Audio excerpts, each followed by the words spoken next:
Oops, didn't have that on fade out, turns out.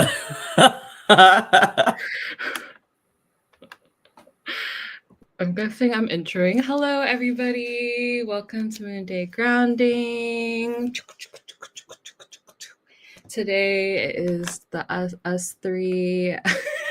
We are here. We are alive. And this is Moonday Grounding, our weekly stream where we ground ourselves, set intentions for the week. My name is Midori. I'm a co-founder here at the Church of Soft Power, and I'm joined with my Sailor Scout friends, Nathaniel and Flo.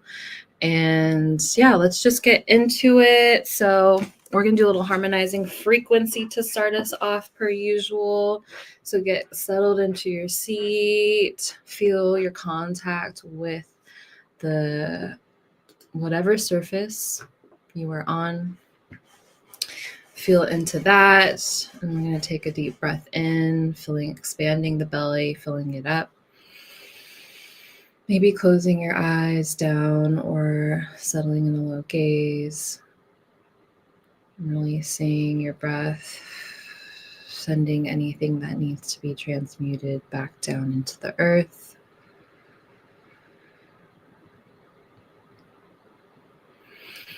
And our harmonizing frequency is a series of 3 sounds. So for the first sound, I'll invite you to just match my tone. And the sound for today is ah, which I believe is connected to the heart.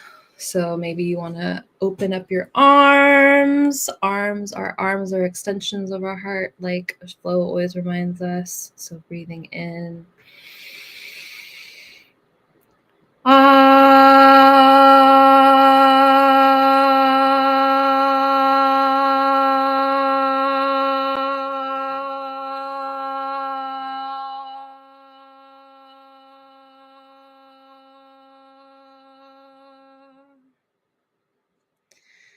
Second sound, maybe place your hands over your heart.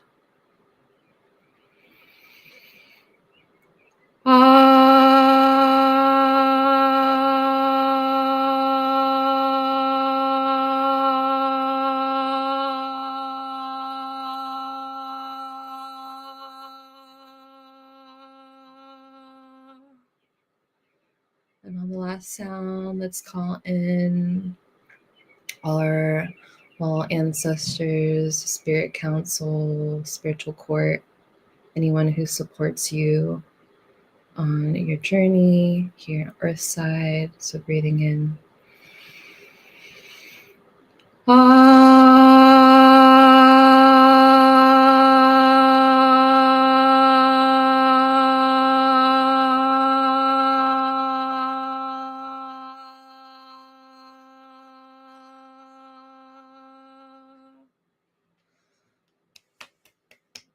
You are now tapped into the soft power frequency.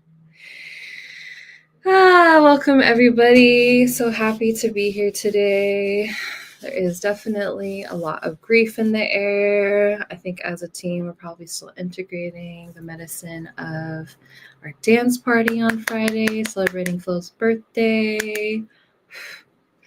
So I will pull with all those things in mind, sitting with what is present today as we head into this month of March.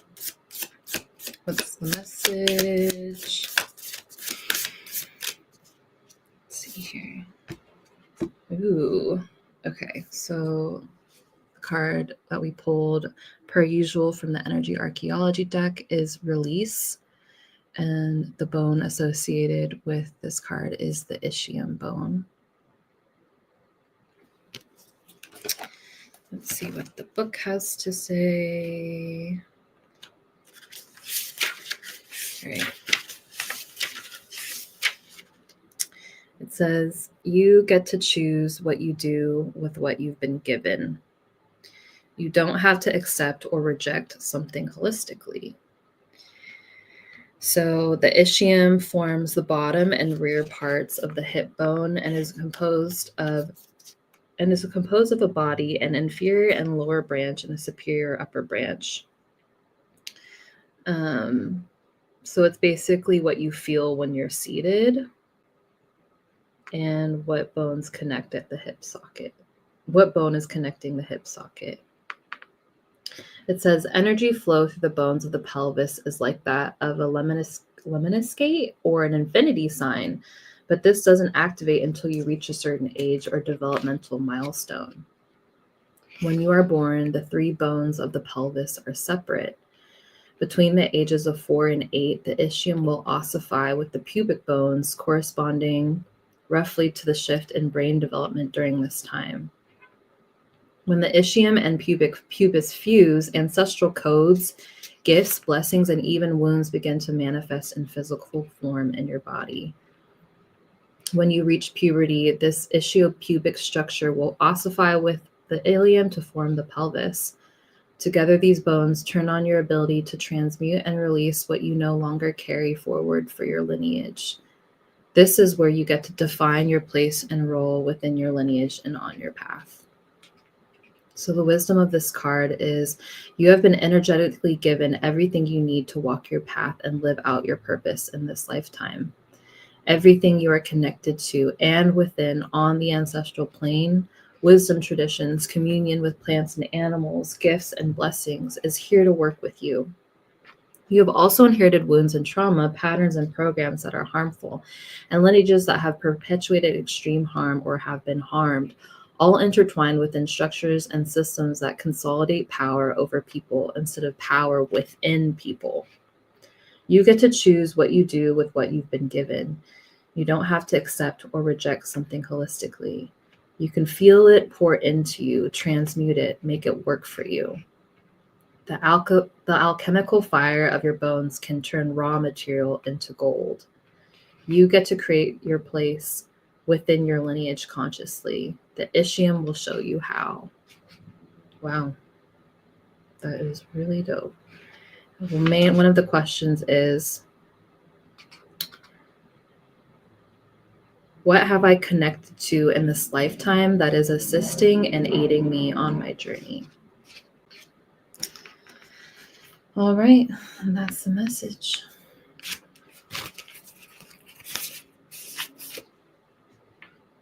I'm guessing it's Flo next. Mimi, is it Ilia? Ilia? The ischium bone. Oh, ischium. Mhm. Ischium. Wow, thank you. Okay, release. Okay, so let's we're gonna move our bodies a little bit to integrate that message. Let's continue. I invite you to be seated on the ground, connected to the earth. But if you're in a chair, that's totally fine too. We do some. We'll invite some joint rotations into our body, so connecting with your breath and releasing your out breath with some sounds to help facilitate movement of energy. So inhale in, exhale out, releasing any sounds, any noise that needs to be expressed and released. We're going to bring some rotations into the head and neck, looking down towards the ground and breathing oxygen into the back of your neck, breathing in spaciousness into the neck and shoulders. Exhale, release. I'm going to inhale to look up towards the sky. Slowly open up the throat, the neck, chest, heart. Exhale, look down towards the ground. Inhale once more, look up towards the sky, moving at your own pace. We'll come to neutral and then look left to right. Look over your left shoulder, breathing into the right side of your neck.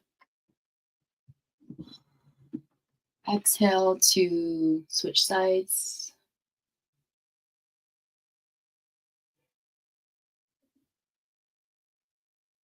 One more time, inhale to the other side.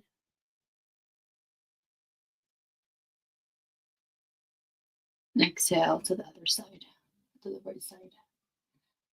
Connect all 4 directions, making a circle, drawing a circle with your nose.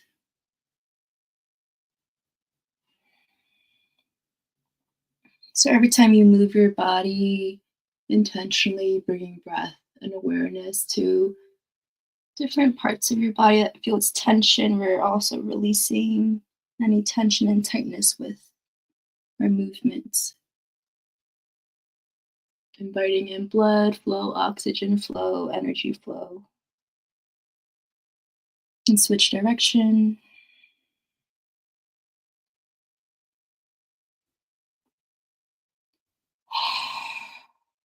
All right, let's bring the rotations, come back to neutral, bring the rotations down to the shoulders now, some small shoulder circles. You can alternate one shoulder at a time. You can go forward. And then naturally, let's invite the extensions of our spine to a seated cat-cow. So an inhale to look up towards the sky, arch your spine, and then exhale, round your spine. Breathing into the back of your chest and heart and shoulder joints. Inhale to look up. Exhale to round. Once more, inhale to look up. Exhale to round and release, contract, and let go. And then we're going to bring the rotations down to the hips, to the pelvic region, to the pelvis, to the ilia hip plates, to the ischium. I don't know what bone that is, but it's down there in the hips. So we're just going to bring the rotation, bring some movement to the ischium, wherever she is. Inviting some movement, some oxygen, blood flow, energy flow into the hips, releasing all that no longer serves you, that is no longer yours to carry. Breathing in compassion, breathing in love, breathing in reverence. Let's switch direction.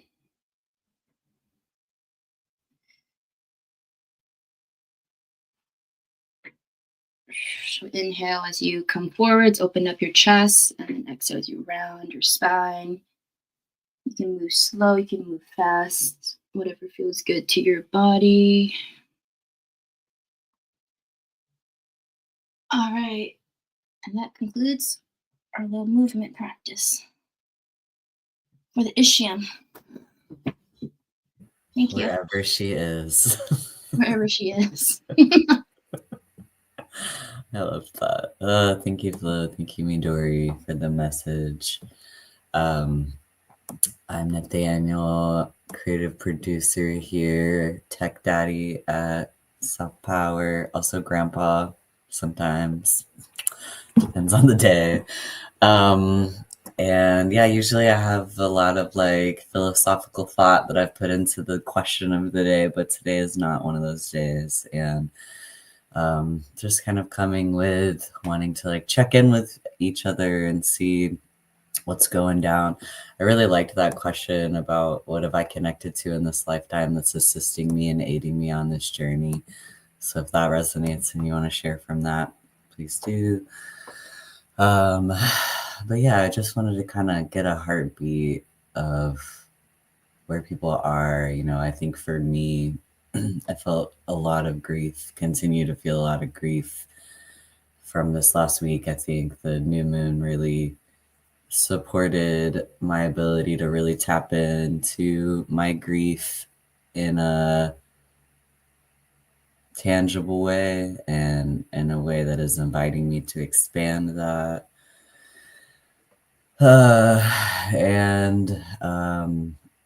I do think that in many ways, like I have a Grandwater trine in my chart. So it's like, I just, sometimes I'm like, yeah, I just think that like holding grief and being inside of grief is so much of the calling. And I actually think, you know, that for many of us, that is the calling, because that's a response to the system and its impact of this time. And I think that in our grief, I think some things that have been coming through for me inside of that is like, inside of my grief, there is the ability to like it's like where I'm able to see possibility, because I, like holding the grief of what is and being really present with that, I think is also like stewards my ability to tap into what else is possible and like the wisdom that can be there.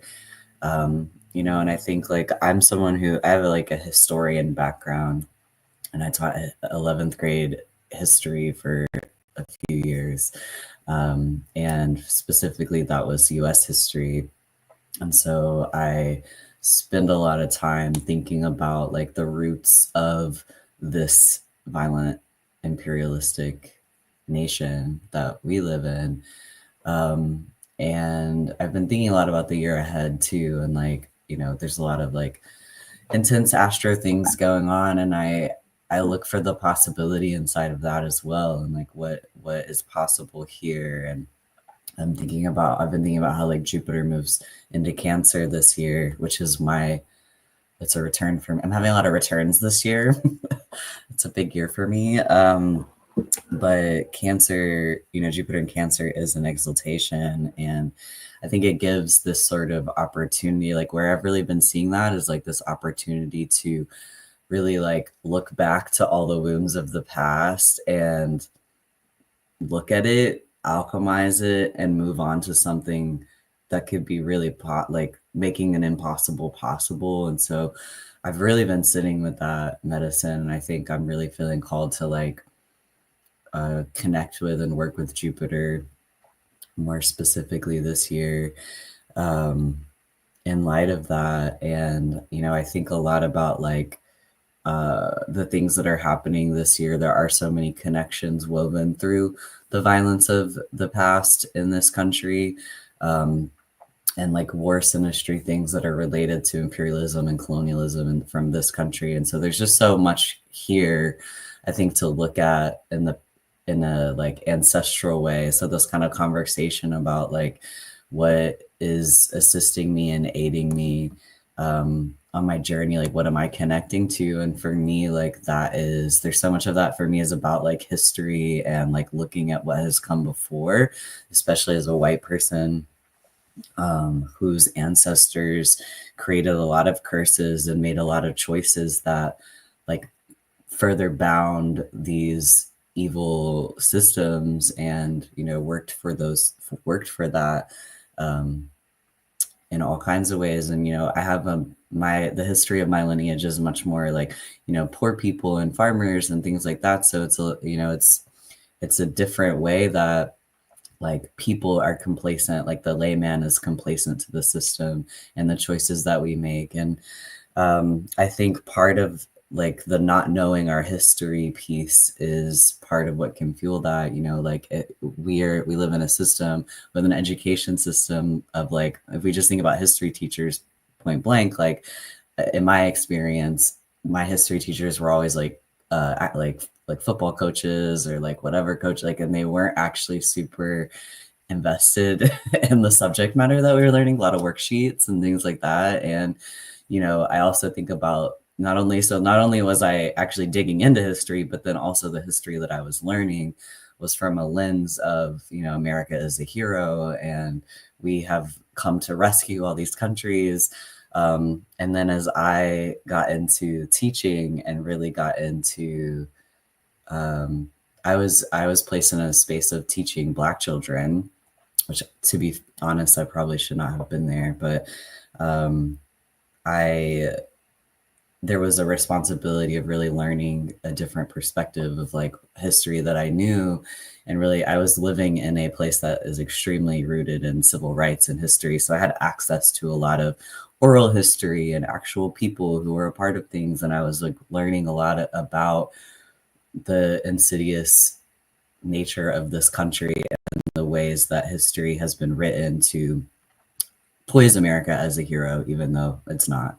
And so, I think like uncovering the truth of that and like seeing, really what this country is and like the evil machine that it is, I think that was extremely like important for me to then be on this path of like unbinding those spells. And so many people are not aware of the real history of our country, and I think this is a time to really be looking backwards to understand how to go forwards in a lot of ways. Like there's just sort of this like, and being present, like it's sort of like peripherally looking around, looking backwards, looking forwards, and just like really being conscious of like what has got us here and like what is possible from here.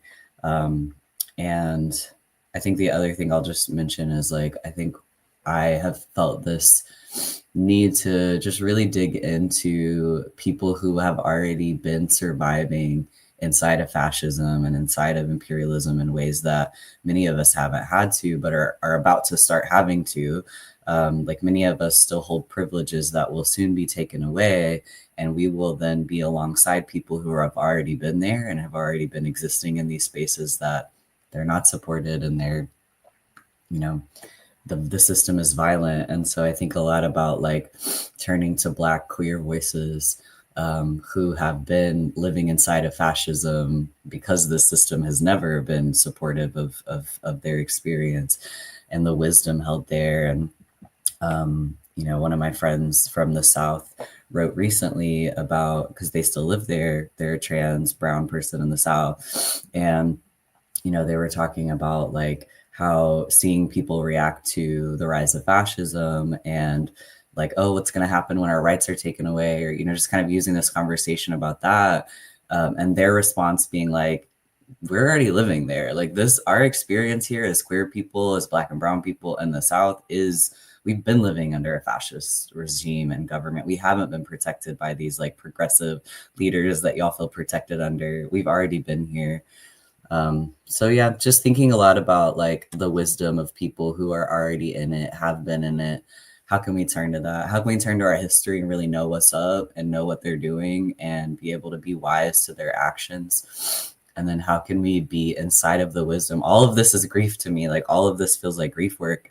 And how can all of that information kind of point me in a direction to fulfilling my role to what's possible. And I think that's where I'll leave kind of where I am right now. But I think that's sort of what's been percolating for me in terms of in my journey. And yeah.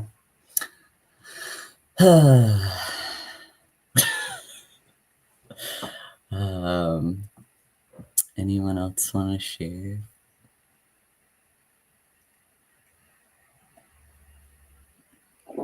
Flo, you feel like you might want to share? Thank you, Nathaniel. There are some things that you said that like inspired me to write a little poetry. So my response was inspired by your response. And what you just said about, this is like what we're doing. This is grief work. The grief work to witness and honor and make art with it. That's what I feel like where like my lens is coming from, is to like make art, is to like take what's in, like what I feel internally, to create something with it, to share with others, to reach hearts. Okay, so our grief, what you said earlier too, of our grief is a response in our bodies to what's happening outside of us and to us. And I wrote that down. I wrote down witnessing. We are witnesses to the world around us at a more immediate level, community level, and global level, and being able to witness the self. Our grief is an opportunity, a portal for blank. And I feel like that was also an invitation, if others wanted to fill in the blank too. Our grief is an opportunity, a portal for blank. And for me, I wrote down a portal for deeper connection to our inner depths, complexities, and the stories we hold in our bodies, in our own lives, ancestrally, and the lands that we are connected to, and to our shared humanity. The grief work is to witness and honor and to make art with it. In my childhood, I think I go into a personal share. for me in my childhood, I was so wrapped up and entangled into my mother's stories and feeling just like immense sadness for her and feeling a lot of guilt as a child. And so having to grow up at a younger age and taking on the role of a caretaker emotionally and never having a physical space to like actually process the grief that I've been holding in my heart and body. And so there's a lot of absorption emotionally and energetically in my childhood that I carried along this heartbreak for so many years for my lineage. And yeah, I used to feel guilty for being happy and feeling joy or pleasure. Oh my God, so much guilt. And so I realized, yeah, I didn't have capacity to feel those emotions because of like the grief that was so present in my family and never talked about.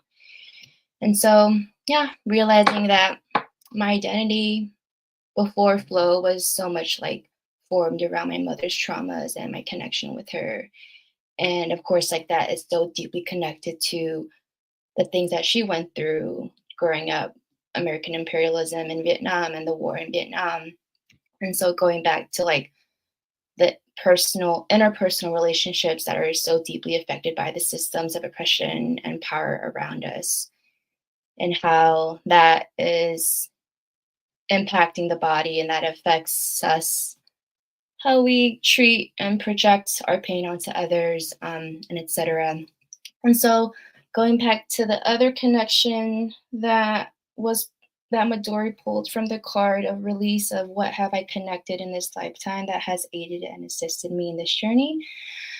Um, I wrote, I just really want to give thanks to making space to prioritize my own healing and like tending to my own like physical vessel and body.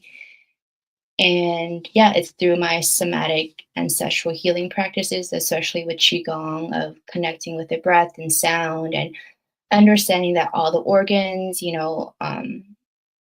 like has a connection with an emotion and being able to transmute the like the dense energy into vitality. I think that's really fucking cool. And it's so like powerful and so magical. And like, because I've like seen the changes and transformation happen in my own body from my own practices, I'm like, oh yeah, this is why I have to show up in my way or like show up authentically and share with my voice so that I can support others in their transformation and remembering their own light and their own power and their own and making it's this work is about growing capacity to witness our grief and to make space for our joy because we need that in this fight against the fucking you know what you call it, the evil machine,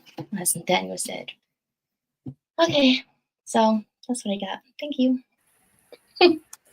Thank you, Flo. Yeah, so much wisdom there. And yeah, I love always the ways that you bring things back to the body because that does feel like the point of why, it's like, why did my soul choose this vessel? It's like, because the vessel is kind of the point. And I think that there's so much to that inside of a system that, like, is about severance to your soul, your body, the land, each other. And so our choice and our to like return to the body is such a revolutionary act, and to not abandon ourselves in a system that rewards you for abandoning yourself, and that actually when we choose to be in our bodies and we choose to like connect somatically, that is where we drop into the collective grief, the collective all of it, right? And also um and like in certain ways life gets harder, right? Like it gets harder to like go along with the bullshit, and it becomes like, I know for me it was like it became increasingly unbearable to be in a corporate environment. It became increasingly unbearable. Like the more I connected with myself and leaving those spaces, I left, meant less material security and things like that. Like this system does not reward us for valuable things that we're doing. They only reward us for the ways we serve the system. And so really, like, I think connecting with the body and seeing like, yeah, that brings us into more grief. Like part of the reward for our body connection is like tapping into grief and tapping into discomfort and tapping into these experiences that are challenging to hold, but like are crucial, because to be comfortable in a violent system is to be compliant with it. And so, just I really appreciate the ways that I really just appreciate your leadership and how you model that connection always. And I think that there's so much wisdom. And I think the folks that are leading us right now to connect with our bodies are extremely important guides for this moment. And so thank you for sharing that. And I also agree that the like connection to grief is also, I think Midori said it last week, like expanding our capacity to hold grief is expanding our capacity to hold joy, and again, like possibility. And so just really celebrating how you show up in that. So Midori, do you want to share a word? Yeah, I'm like taking notes over here because there's a lot of synthesizing happening. Because I hope PD doesn't bark right now. You're good, boo. Speaking of regulation, this puppy near me sometimes gets dysregulated, so FYI if they bark. It really key that I've been coming into realization, which always happens with me and the soft power crew, is like I'll be in community or learning from folks like my really close friends, like the soft power team, and it'll draw like the medicine of their wisdom will like fully be embodied like after I've been like sitting in it for a really long time. And I think like Flo's wisdom and Kiki's wisdom around the body and the voice have been like so present about how it is really like the major key is the body, because the spells are patterned into our body, our bodies have been affected and programmed, within this lifetime and beyond. And so, like our spiritual essence is really like attuned to this like love frequency that shows us always that we're interconnected with all beings, with that we are one with nature, that we are one with all planetary bodies, that we're like literally stardust. And like when you do any sort of plant medicine ceremonies, like that's always where you get taken back to, is that love frequency. And so it's just so cool to hear about like, the key really is the body, because that is what is holding so much of memory and programming and trauma and also gifts, right? And like gifts that we have very on the other flip side of that is like the harmonizing balance to that is all of the gifts that we also have been given from literally our ancestors surviving till this moment, and like how they were able to make it work, and the creativity and the joy and the love that they were able to experience and make work for them. And so it's like what you inherit, what you get programmed into, and then like all of that kind of like archetypal information that is like patterned into your body, how to like bring consciousness to that and flip it on its head. So there's like an intellectual like consciousness piece of this that you need to understand history.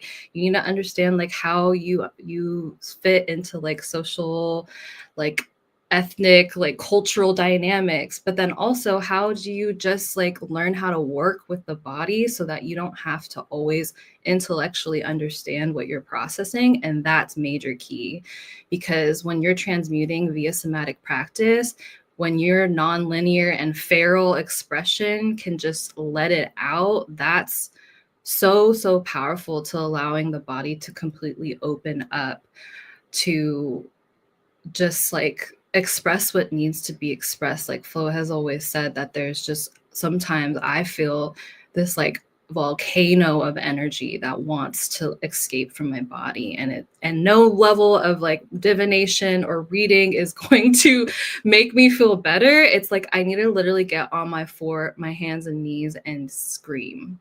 I need to do a trunk twist. I need to do a somatic twist. I need to shake my body and literally let it out, because if not, I'm going to want to cut a bitch. You know what I mean? So like when that rage, when that grief, when that like breaking point comes where your body is screaming at you to release, like you don't have to understand why, you just need to understand how to release that. And that's the medicine, that flow. And I think the soft power team, like what I think is developing within our praxis is all of these modalities of expression. It really is about the wisdom of tuning into the wisdom of the body, because that is like the last kind of like threshold to understand, like how do we just like let it go so that we can make more space for what we do want to call in. And so, yeah, a lot of what I feel like this time is about, like, I think Ari, the dream mommy, says that Saturn in Pisces is about the great defrosting. It's about defrosting our bodies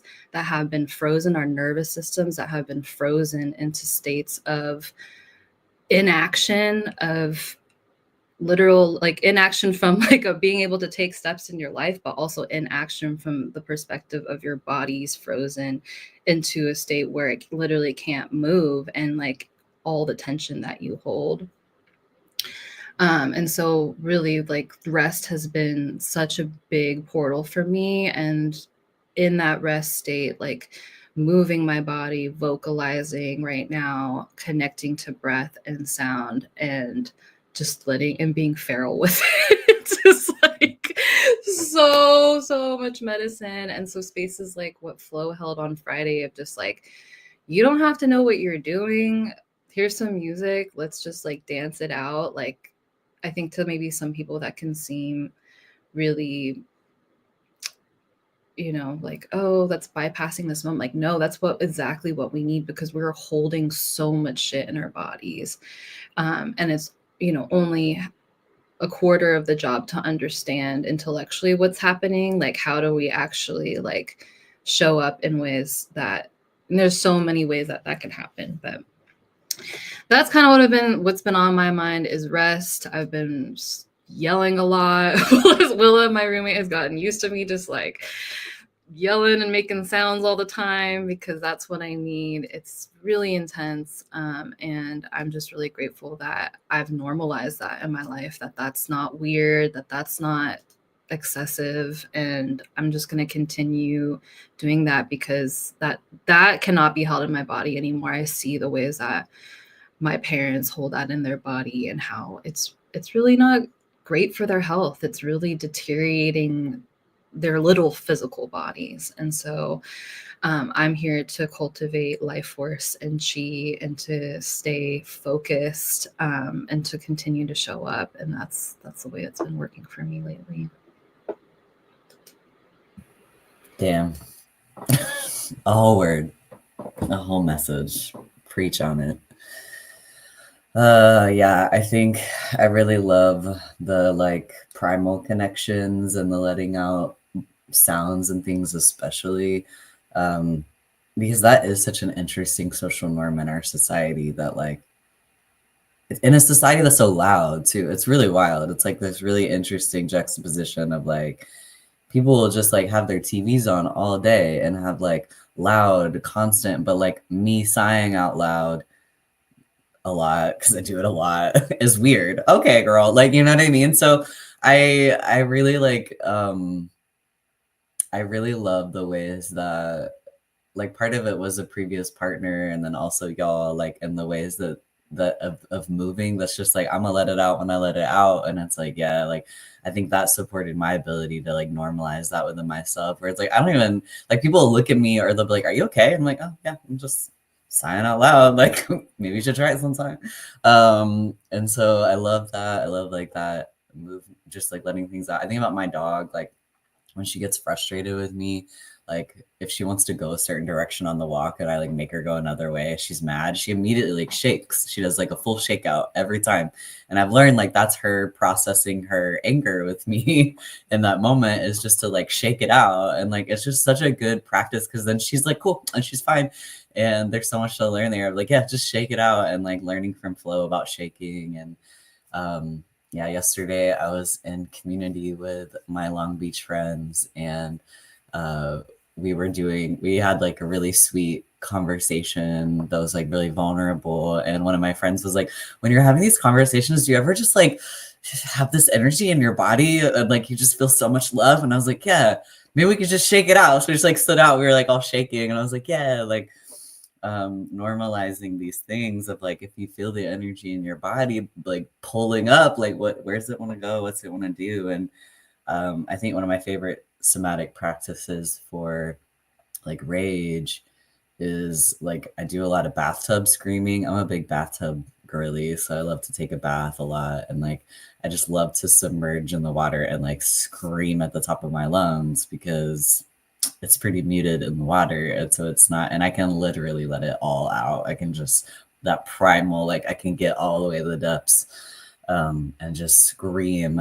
And yeah, it's like being with the soft power folks that has really ushered that, plus like some other friendships, but I think has really transformed me to not hold on to so much. And it's like I got enough that I'm still trying to release from the past, and all these things that like these practices help me transmute what's happening in real time, so that I can continue like transmuting what's happened to me in the past. So yeah, just appreciate that word and that wisdom, and both of you for the ways that you've supported my journey and like normalizing moving through emotions with the body.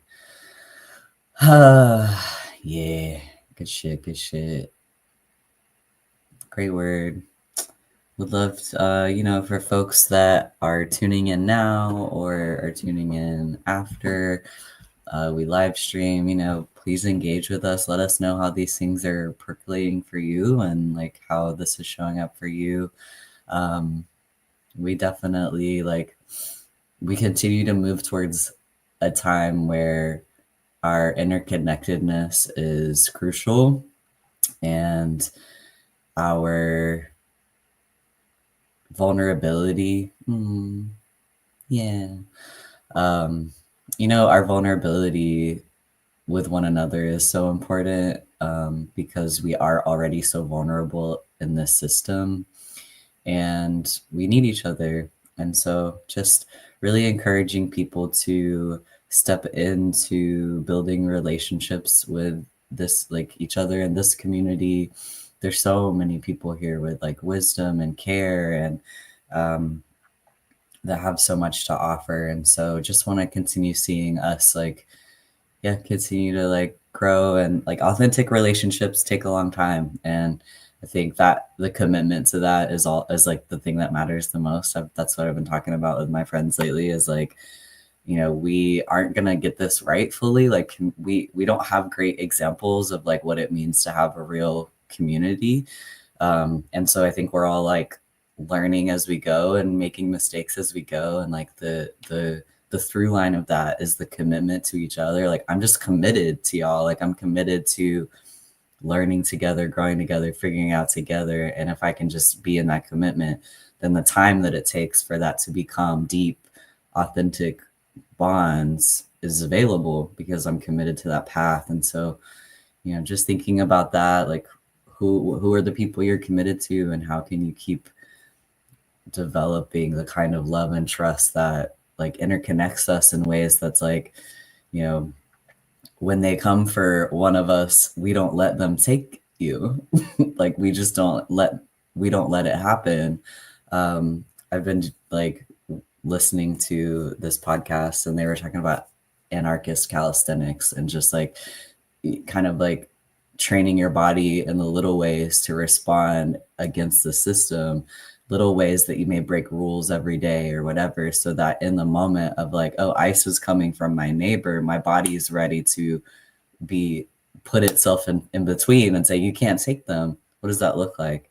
what are our hard lines of like what we're allowing at this point, because we are approaching a time in history right now where we are going to be challenged in these ways to say, you can't take that person, you can't do this. And you know, we have been so programmed in fear. And so, you know, just like, what does it look like to really connect with one another in these ways that says, I'm willing to like put my body in front of you in the system if it means you might be safer. And what does that look like? And I just think, yeah. Anyway, that wasn't what I was planning to say. Let's keep getting deep with each other. That's my point. And you please like connect with each other on the Discord and connect with us. Couple of things coming up. We released our casting call for our next show, Church Kid Dropouts, our next drag show that'll be happening at the end of March. On the eclipse, ayo. And so if you want to come be a part of that, we're inviting our community. We really want to see folks on the stage who've never performed before. This is such a exciting opportunity for dropping into creative practice. As if you're someone who's like, I've never been a performer or I've never done drag, please absolutely join us if you feel any kind of inkling, because you will be supported through that process by me and by others on the Thempowered team. We'll have creative care sessions for you to drop into. And our goal is for you to feel really supported in your artistry and feel really ready to like create a product at the end of this for the show. And so you will be supported and you'll have what you need. And the goal is, you know, just to create space for people to express themselves. Like that's what we're doing. We're here to resource artists. And so the form was dropped in here in the chat, and also you can find it in the Discord. It was also on a recent Substack. So we've got it a lot of places. We're taking submissions for that through tomorrow before we need to finalize casting and start getting the ball rolling on that. Just a little information about the theme itself, Church Kid Dropouts. This kind of came from Dr. Kiki and I engaging in a conversation. We both grew up in the Christian church and have, you know, our fair share of trauma respectively from that. And, you know, we've just thought about like a lot of us have sort of different connections with different institutions, not just like Christian, but other spaces as well. And I think in general, you know, when I think about what's ahead and like what is the evil that's binding the system, Christianity is such a tool of oppression in this country, and it's a colonial tool that is extremely effective. And I think that what we see, you know, as people are coming after trannies, and like I say trannies lovingly because I am one, but like, you know, all these things that's really fueled by a lot of that Christian white supremacist Zionist ideology. And so we're really looking at that as a system too. We're all impacted by that, regardless of if you've ever stepped foot in a church or not. The curses of that have touched all of us in some way. And so and then, you know, there's this other piece of like, we are a church. And so what does that look like for us to be a church body with these histories and with the knowledge of like what church has meant in this country? And so all of this is like our purpose here is to be subversive in this fun, creative way that we're doing. That's really fun. And so that's kind of the theme concept, is just, you know, I'm a church kid dropout. I was like real into it until I was 21 years old. It was like real dedicated. And so, you know, I'm a dropout of that, but here I am, a part of a church once again. And so, you know, I think it's just a fun, cool story to tap into. And however that theme relates to you, it doesn't have to be related to the Christian church. It can be related. It doesn't even really have to be related to any kind of church or religious body. If you have a story that you want to tell that's about moving through this system into liberation and like a liberated self, that's the idea. So just wanted to kind of give a little more context there. And what else do we have going on this week? I can't remember. We have choir tonight at 5:30, which is going to be a karaoke session with Nathan and Dr. Kiki. And then I believe the next one is going to be our alchemy activation on Wednesday. And hold on, like I need to look. I think that And my something gosh. Sunday too, right? Yeah, I think we have Soul Spa. Hold on, let me pull up the calendar. Please hold for a second. Yeah, we got Soul Spa. Okay, so we got choir tonight. We got co-working tomorrow morning. We actually have a lot going on. Co-working tomorrow morning. Then Thursday, we have our alchemy activation at 5:30. Flo and I are also debuting our personal Twitch show, which will be underground until further notice. And then Sunday, we're doing 10 a.m. Soul Spa with Siobhan, I believe. Yep. Love it. Full week. So make sure to come through if any of that sounds cool to you. And again, the interest form for performing for Church Kid Dropouts is due tomorrow, end of day, whatever that means to you. And then if you did submit, you should hear by the end of the week, the latest, probably actually by like Wednesday, Thursday, if you are a part of the casting, and then we'll move from there. Thank you, everyone that joined us. Thank you, Midori and Flo, for your wisdom and for sharing yourselves with us this morning. Oh yeah, tell your friends to apply, because this doesn't have to be like, they don't have to be a part of the soft power, community necessarily. Like if you have a friend who you think would touch on this, bring him in. Anyway, I hope we all are able to really just continue to tap into our body's wisdom and cultivate the kind of resilience that comes from that deep connection, so that we can continue to be responsive to a violent system inside of regulation and be strategic and interdependent with one another. And so that is my hope for this week for all of us, that we may continue to ground in that. And yeah, hope you all have lovely weeks, and we'll see you next time.